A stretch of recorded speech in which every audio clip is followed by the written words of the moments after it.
how to join two videos in CapCut. Hey everyone, welcome back to the channel. If you are new here, don't forget to hit the subscribe button and turn on the notification bell to not miss any updates.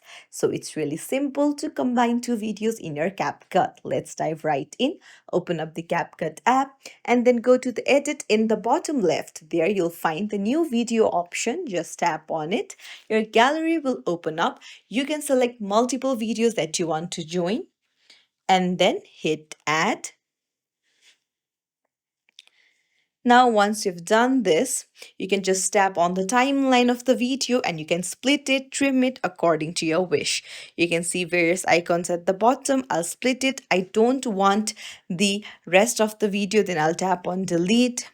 You can tap on the corners and then edit it. It's as simple as that. You can even split the middle part of the videos.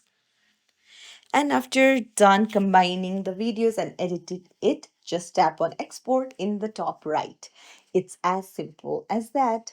So if you found this tutorial helpful, don't forget to hit the thumbs up and subscribe to our channel. Thank you for watching.